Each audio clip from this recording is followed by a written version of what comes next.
हरे कृष्णा, राधे राधे। आज मैं आपको अपनी प्रयागराज की एक्सपीरियंस शेयर करना चाहती हूँ। मैं ये एक्सपीरियंस था ना, मतलब मैं क्या कहूँ इसके बारे में। तो अद्भुत, मैं अद्भुत सब तभी बोलती हूँ जब कोई कुछ बहुत अच्छा हो, मेरे मुँह से तभी अद्भुत निकलता है। ये मेरे लिए क्या ना टॉप पे है। जब कोई सही में बहुत हो ना, उसी के लिए अद्भुत हो। ये एक्सपीरियंस मेरा अद्भुत था और मुझे प्रयागराज ने सभी क्वेश्चन के मुझे आंसर दे दिए। जैसे माँ गंगा फ्लो कर रही है, ठीक ना, तो वो क्या सिखलाती हैं कि हमारे जीवन में बहुत सारे व्यक्ति आते जाते रहते हैं। हर दिन तुम किसी न किसी से मिलते होगे, देखते होगे, लेकिन तुम्हें उससे अटैच नहीं रहना है। क्या ऐसा है कि वो तुम जाके कुछ गंदा रख दिए तो वो जैसे तुम पॉल्यूट तो कर ही देते हो, लेकिन वो तुम्हारे से इफ़ेक्ट नहीं हो पाती हैं। उसको उनको गंदा कर देते हो। तो वो क्या बोली, तो वैसे ही शिव जी को बोल दी थी कि जब मैं आऊँगी तो ये लोग मुझे गंदा कर देंगे, लेकिन फिर भी भगवान की के रिक्वेस्ट से वो इस धरती पे आई। सभी ने उन्होंने भागीरथी ने तपस्या किया था, तो उनके तपस्या से आई थी। तो ये हमारे जीवन में ना ऐसा परिस्थिति आती रहती है, तो उससे अटैच नहीं होना है। और मैं फ़्लो कर रही हूँ, मतलब माँ गंगा फ़्लो कर रही है, अपने फ़्लो को किसी के कारण रोकना नहीं है। मतलब अद्भुत। और मैं प्रेम जो करोगे, मतलब सीरियसली कहता है कि कोई देखो कोई कैसे भगवान से कोई बात कर पाते हैं, ऐसे ही बात कर पाते हैं ना। ये प्रेम दिखना, जब तुम अगर उस लेवल पे हो, अनुभूति हो पाती है, तो ऐसा लगेगा कि माँ गंगा मतलब कब से इंतज़ार कर रही थी कि तुम उन्हीं के बच्चे हो, आओ स्नान करो, स्पर्श करवाएंगे। मतलब ऐसा लगेगा कि सही में वो तुमसे आलिंगन कर रही है, तुम उनसे आलिंगन कर रहे हो। फिर किसी तीर्थ में जाओगे तो लगेगा कि तीर्थ तुम्हें आलिंगन कर रहा है। क्या कहना प्रयागराज का।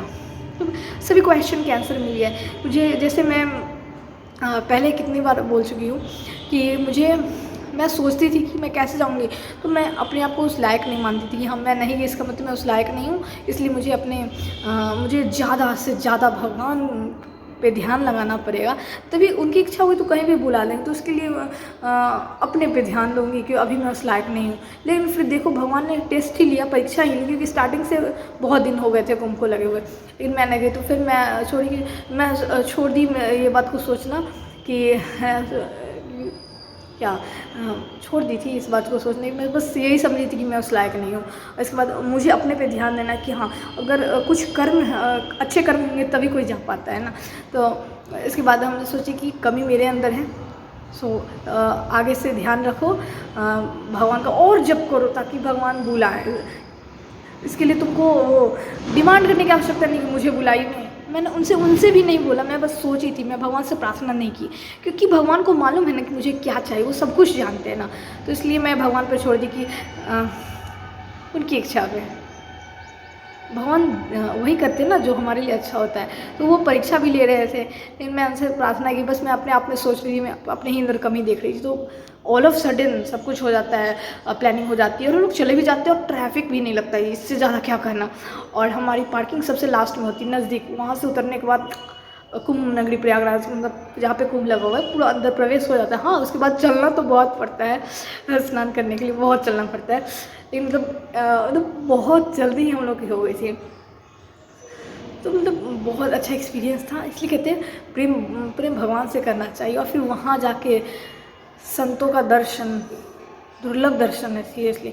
वहाँ पे दर्शन गए, फिर एक वहाँ पे एनर्जी, जो एक अनुभूति हुई ना, मतलब वहाँ पे सभी देवी देवता आए रहते हैं और मतलब समझ रहे हो माँ गंगा एकदम, तुम उनके समक्ष बैठे हुए हो, स्नान कर रहे हो, तुम तीर्थ में प्रयागराज को तीर्थों का तीर्थ माना गया। मतलब तीर्थों का राजा भगवान ने प्रयागराज को दिया। और प्रयागराज, और ऐसा लग रहा है प्रयागराज तुमसे बात कर रहे हैं। मतलब अद्भुत अद्भुत एक्सपीरियंस था मेरा, तो क्या कहना ही क्या। इसलिए मतलब अच्छे कर्म करो तभी भगवान बुलाएंगे ना। सही में तो लगा कि नहीं, अच्छे कर्म है और अच्छा करो, और अच्छा करते रहो कि भगवान, मतलब क्योंकि एक आदमी ऊँचे उठता है, कैसे उठ पाता है, कर्म चलते चलते अच्छे कर्म करते हैं, तभी वो बहुत ऊपर उठ जाता है। तो वही ये सब सही में ये कर्म का ही है, कर्म के सिद्धांत है। तो अच्छे कर्म करोगे, क्योंकि देखो सही में बगल में देखो ना, तो तुम अपने ही बगल में देख लो कितने आदमी हैं जा पाए हैं, नहीं सभी नहीं गए हैं। जो जा रहे हैं कहीं ना कहीं उनका कहीं ना कहीं तो पुण्य होगा ही, तभी हो गए हैं, इतना याद रखना। तो मतलब और जब तुम चले गए तो ये मानो कि तुम मतलब भगवान तुमसे बहुत प्रेम करते हैं, और उस प्रेम को बरकरार रहने दो, बरकरार रहे, और तुम अपने आप को भगवान को समर्पित करो, और अच्छे कार्य करो, जिससे भगवान और प्रसन्न होंगे, और तुमको भगवान कहीं पे भी तीर्थ लगेगा, किसी भी तीर्थ स्थान में तुमको और बुलाएंगे। तो मतलब भगवान तुमसे कहीं ना कहीं मतलब तुम्हारा पुण्य कर्म होगा तो वो बुलाए हैं तुम प्रयागराज से, तो उसको बरकरार रहे इस प्रेम को। तो आप अच्छे कर्म करो ताकि भगवान आपके कर्म से भी प्रसन्न हो जाएंगे ना, तो आपको तीर्थ में जाने का अवसर प्राप्त हो पाएगा। तो मेरा एक्सपीरियंस तो बहुत अच्छा था, बहुत अच्छा था, बहुत कुछ सीखने को मिला, बहुत प्रेम मिला मुझे प्रयागराज से मुझे प्रेम तो दिया, और प्रसाद भी मुझे बहुत अच्छे प्रसाद मिले, बहुत अच्छे प्रसाद मिले प्रयागराज से। माँ गंगा ने मुझे बहुत प्रेम दिया मुझे। सो अच्छे कर्म करो। राधे राधे, हरे कृष्णा, राधे राधे। बोलो कुंभ नगरी प्रयागराज की जय, जय माँ गंगा, हर हर महादेव, राधे राधे।